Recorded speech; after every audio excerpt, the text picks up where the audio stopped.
बच्चों, मैं परमजीत आज आप लोगों के लिए क्लास 10 के संस्कृत सब्जेक्ट का चतुर्थ पाठ को लेकर के आपके समक्ष प्रस्तुत हुई हूँ, जिसे हम अभी पढ़ने का प्रयास करेंगे। ठीक है। चतुर्थ पाठ में जिस पाठ का नाम है बच्चों, जननी तुल्य वत्सला।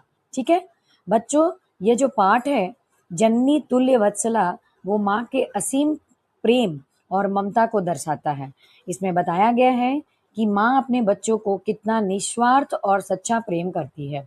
वह हमेशा अपने बच्चों की खुशी, सुरक्षा और भविष्य के बारे में सोचती है। ये जो अध्याय है आपके स्क्रीन में बच्चों, इसमें माँ की तुलना ईश्वर से भी की गई है, क्योंकि माँ बिना किसी स्वार्थ के अपने बच्चे की देखभाल करती है, उसे सही मार्ग दिखाती है और हर कठिनाइयों में उसका साथ भी देती है। माँ का प्रेम सबसे पवित्र और महान माना गया है। ठीक है बच्चों, प्रस्तुत पाठ जो आपके समक्ष मैंने रखा है, उस पाठ का जो मुख्य भाव है वो है माँ का प्रेम निस्वार्थ होता है, सबसे पहली बात। दूसरी बात इसमें बताई गई है, इसमें पाठ का जो भाव है वो दूसरा भाव यह है कि वह हमेशा अपने बच्चों की भलाई चाहती है। और तीसरी कि माँ का जो स्थान है वो जीवन में सबसे ऊंचा होता है। ठीक है बच्चों, इस पाठ के माध्यम से आपको माँ के प्रति सम्मान के बारे में, माँ के स्थान के बारे में, माँ की महानता के बारे में बताया गया है। ठीक है बच्चों, तो चलिए हम पाठ को लाइन टू लाइन पढ़ के समझने का प्रयास करते हैं। उसका हिंदी अनुवाद मैं आपको अच्छे से समझाऊंगी और आप वीडियो में लास्ट तक बने रहिए और इस पाठ को लास्ट तक सुनिए ध्यान से, तभी आपको ये पाठ अच्छे से समझ में आएगा। ठीक है बच्चों, तो प्रस्तुत पाठ महर्षि वेदव्यास विरचितस्य ऐतिहासिक ग्रंथस्य महाभारतस्य वनपर्व इत्यतः गृहीता। इयं कथा सर्वेषु प्राणिषु समदृष्टिभावनां प्रबोधयति। अस्याः अभिक्तिस्थः अर्थोऽस्ति यत् समाजे विद्यमानानां दुर्बलान् प्राणिनः प्रत्यपि मातुः वात्सल्यं प्रकर्षणेष्व भवति। बच्चों, यह प्रस्तुत पाठ महर्षि वेदव्यास द्वारा रचित ऐतिहासिक ग्रंथ महाभारत के वन पर्व से लिया गया है। ठीक है, यह कथा सभी प्राणियों के समान दृष्टि की भावना पर बल देती है। इसका प्रमुख अर्थ जो है बच्चों, वह है कि समाज में विद्यमान दुर्बल प्राणी के प्रति भी माँ का प्रेम बहुत ही प्रगाढ़ होता है, बहुत ही तेज होता है। ठीक है। कश्चित् कृषकः बलिवर्धभावं क्षेत्रकृष्णं कुर्वन्नास्ति तयो बलिवर्धयो एकः शरीरेण दुर्बलः जवेन गन्तुमशक्त सच्चासीत्। अतः कृषकः तं दुर्बलं वृषभं तोरणेन नून्दम् अवतेत्। स ऋषभः हलमुढ्वा गन्तुमशक्त क्षेत्रे पपात। क्रुद्धः कृषिवलः तमुत्थाप्युत बहुवारं यत्नं करोत् तथापि वृषः नोत्थितः। बच्चों, कोई किसान है, ठीक है, जो दो बैलों के द्वारा खेत की जुताई कर रहा है। उन दोनों बैलों में से एक शरीर से बहुत ही दुर्बल है और तेज गति में से चलने में वो असमर्थ है। ठीक है, इस पाठ में जिस बैल के बारे में बताया गया है वो तेज गति में चलने में असमर्थ था। इसीलिए किसान उस दुर्बल बैल को कष्टपूर्वक हाँकता था। वह बैल हल ढोकर चलने में बिल्कुल असमर्थ होकर खेत में गिर गया। क्रोधित किसान उसकी इस अवस्था को देख करके बहुत क्रोधित हो गया। क्रोधित किसान ने उसे उठाने के लिए बहुत बार प्रयत्न किया, फिर भी बैल नहीं उठा। भुभो पतितं स्वपुत्रं दृष्ट्वा सर्वधेनूनां मातुः सुरभे नेत्राभ्यां श्रोणी आविराशन्। सुरभेरिमां वस्थां दृष्ट्वा सुराधिपः तां पृच्छत्, अयि शुभे किमयं रोदिसि उच्यताम् इति सा च। बच्चों, जमीन पर गिरे हुए अपने पुत्र को देखकर सभी गांवों की माता सुरभि की आंखों में से आंसू आने लगे। ठीक है, वो जो बैल गिर गया था उसकी जो माँ थी सुरभि, उसके आंखों में आंसू आ गए। सुरभि इस अवस्था को देखकर देवताओं के राजा इंद्र ने उससे पूछा, अरे सुभा, इस तरह क्यों रोती हो, बोलो। और वह विनिपातो न वह कश्चित् दृश्यते त्रिदशाधिप अहम तु पुत्रम सोचामि तेन रोदिमि कौशिक।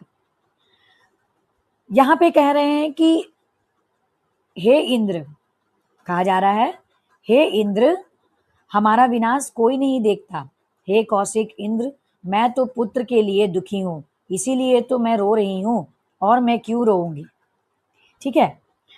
भो वासव पुत्रस्य दैन्यम दृष्ट्वा अहम रोदिमि स दीन इति जानपि कृषक तम बहुधा पीडयति सकृच्छेण भारतेन भारमु दुह्यति इतरमिव दूरं बोढुं सह न शक्नोतु एतत् भवान् पश्यति न इति प्रत्यवोचत्।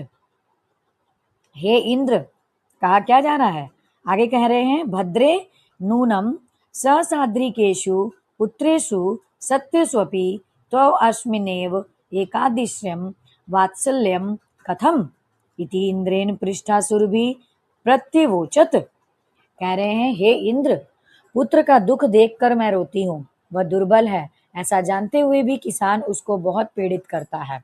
वह कठिनाई से भार उठाता है, दूसरे के समान धुरी यानी कि दूसरे बैलों के समान जुए को गाड़ी का वह भाग, जो यहाँ पे कहा गया है धुरी के समान यानी कि गाड़ी का वह भाग जो बैलों के कंधों पर रखा जाता है ना, उसे वो बैल जो है वो ढोने में असमर्थ है। यह आप नहीं देखते क्या? इस प्रकार उसने माँ ने उत्तर दिया। तब भगवान इंद्र क्या कहते हैं? वो कहते हैं, हे देवी, निश्चय ही 1000 से अधिक पुत्रों के रहने पर भी तुम्हारी इसी में ही इतना प्रेम क्यों है? इंद्र के ऐसा पूछने पर सुरभि ने उत्तर दिया। क्या उत्तर दिया? कहा कि यदि पुत्र सहस्त्रम में वात्सल्यम सर्वत्र साममेव में दिने च तन्ये देव प्रकृत्याड इयाधिका कृपा। कहते हैं कि हे इंद्र, यदि मेरे 1000 पुत्र हैं तो सभी मेरे लिए समान ही है। पुत्र के दुर्बल होने पर तो अत्यधिक अनंत कृपा होती है, मन के अंदर से और ज्यादा कृपा बच्चे के लिए निकलती है। ठीक है। बहुन्यपत्यानि मे सन्तीति सत्यम तथाप्य मेस्मिन् पुत्रे विशिष्य आत्मवेदनां मनु भवामि यतो हि अयमयभ्यो दुर्बलः सर्वेषु पत्येषु जननी तुल्यवत्सला एव तथापि दुर्बले सुते मातुः अभ्याधिका कृपा सहजैव इति। सुरभि वचन श्रुत्वा भृशं विस्मित्या लस्यापि हृदयमद्रवत् स च तामेव मशान्त यत् गच्छ वत्से सर्वं भद्रं जायेत। यहाँ कहा गया है बच्चों कि सत्य है कि मेरे अनेक संतानें हैं, ऐसा गाय बोल रही है, सुरभि बोल रही है, फिर भी मैं इस पुत्र में विशेष रूप से आत्मवेदना अनुभव करती हूँ क्योंकि यह दूसरों से दुर्बल है। सभी संतानों को माता समान प्रेम ही करती है, फिर भी दुर्बल पुत्र पर माता की अधिक कृपा यानी कि अधिक प्यार, यह तो स्वाभाविक ही है ना इंद्र। सुरभि के वचन सुनकर अत्यधिक आश्चर्यचकित इंद्र का भी हृदय द्रवित हो गया और वह इंद्र जो थे भगवान इंद्र, वो सुरभि यानी कि जो गाय थी उसे सांत्वना देते हैं कि जाओ पुत्री, सब कल्याण हो, इस तरह से वो कह देते हैं। ठीक है। अचिरा देव चंडवातेन मेघर्वैश्य सह प्रवर्ष समजायत लोकानां पश्यताम एव सर्वत्र जलोपल्लः सज्जातः कृषका हर्षातिरेकेन कर्षण विमुख सन वृषभो नीत्वा गृहमगात। बच्चों, यहाँ पे कहा गया है कि शीघ्र ही प्रचंड हवा से बादलों के गर्जन के साथ बहुत ज्यादा वर्षा होने लगती है। लोगों के देखते ही देखते सभी जगह जल संकट, पानी से तबाही हो जाती है चारों तरफ और किसान अत्यधिक खुशी से खेत जोतने के विमुख होकर दोनों बैलों को लेकर घर आ जाता है।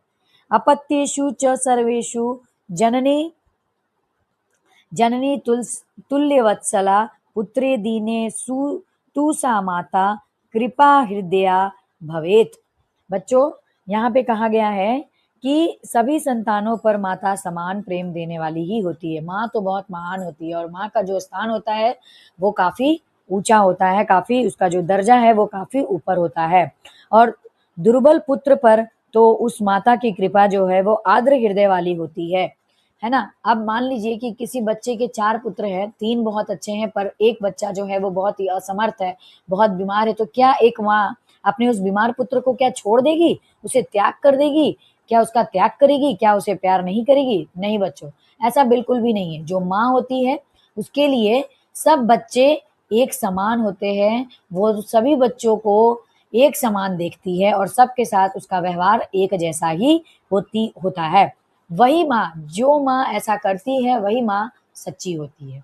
ठीक है बच्चों, तो चलो बच्चों, आज का जो आपका ये पाठ था, जिस पाठ का नाम था जननी तुल्य वत्सला, वो यहीं समाप्त होता है। आशा करती हूँ कि आपको पूरा का पूरा पाठ, जिसका हिंदी अनुवाद मैंने आपको बताने का प्रयास किया, वो आपको समझ में आ गया होगा। मैं आप लोगों से अब नेक्स्ट वीडियो में मिलूंगी पंचम पाठ को लेकर। ठीक है, तो बच्चों, अगर आप चैनल पर नए हैं तो प्लीज प्लीज प्लीज आप चैनल को सब्सक्राइब करें और अगर आपको वीडियो अच्छी लगी है तो प्लीज वीडियो को लाइक करें, शेयर करें और कमेंट करें। आज के लिए बच्चों इतना ही था। तब तक के लिए बाय। जय हिंद, जय भारत।